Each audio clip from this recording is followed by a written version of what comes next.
So I slammed the divorce papers down on the table and I said, I want a divorce. Get out. And he got down on all fours and begged me to stay. So I'm guessing that that's how you hope that conversation went. But in real life, it's never that simple, is it? Here's how that actually went down. A week after I had made up my mind I was gonna be gone, we sat down, and I didn't have to preface this conversation with, boy, things have been really tense between us, because it was palpable in the air. Like, it was that tension, that kind of animosity, that disdain for one another was already in the air. So when I said, we need to have a talk, we need to talk, there was no question what that talk was about. Although I do think he was probably a little bit surprised at how far I was ready to go to get out. So I sat down with him and I said, I feel like we're both just waiting around for one of us to call it. And he said, no, I don't feel like that at all. And then the conversation unfolded naturally. We're both unhappy. We both want different things. We've been together for almost 30 years at this point. And I'm going to be really honest. I lost a lot of that conversation. I don't remember a lot of that conversation, because when anything that is that life-changing happens, it's traumatic. Even if it's a positive outcome, it can be really traumatic to have those conversations. So there are parts of that conversation that are burned in my brain forever, like that opening line. And then there are parts of the conversation that I cannot remember at all.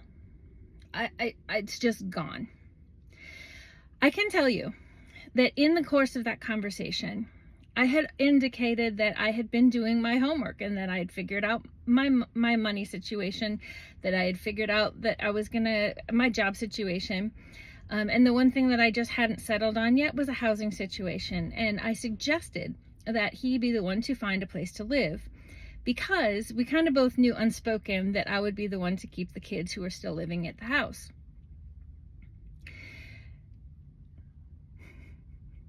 Yeah. So it made sense for me and the kids to stay in the house and for him to go find another apartment. And so ultimately that's what we decided to do. And I said, like, this was like on a Tuesday, and I said, let's do this at the end of the week. Like, let's try to, if you can spend the next couple of days trying to find a place to live, we'll get you moved for the weekend. And he did. He was able to find a place to live, and we moved him on the weekend. And I say we moved him because I was still operating under the assumption that it was we making this move. We together were making this move. It took a lot longer for me to literally separate my own identity, myself, from him.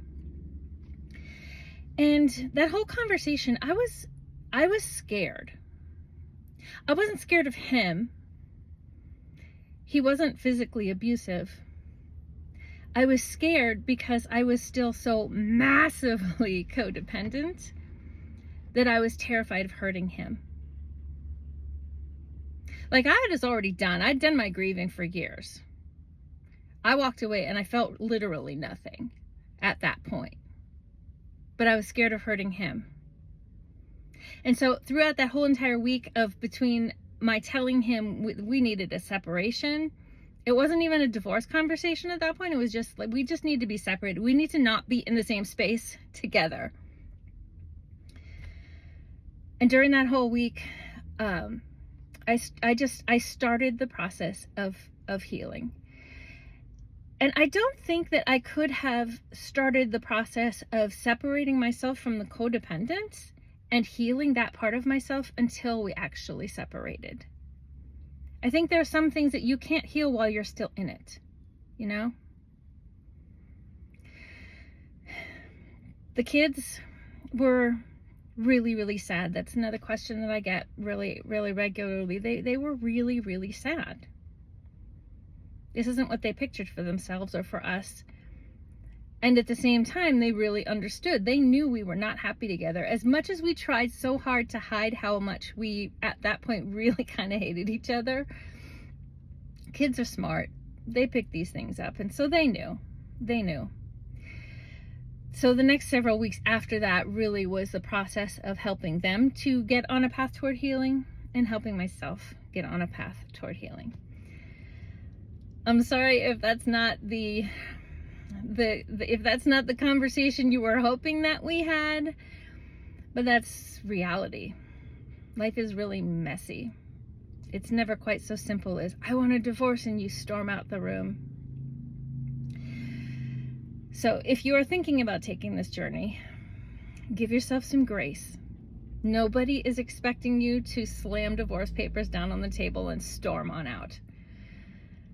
And if they are expecting it, don't pay any attention to them. We don't care about those people. What's important is that you take this journey your way in your time. And remember, I think the most important thing I would recommend is that you are the only person you need to heal. Right? You can help set your kids up on a path toward healing, but you cannot heal them. You can desire that you don't hurt your partner, but you cannot heal them. The only person whose work you can do for healing is your own. So again, thanks for listening to my story. Good luck.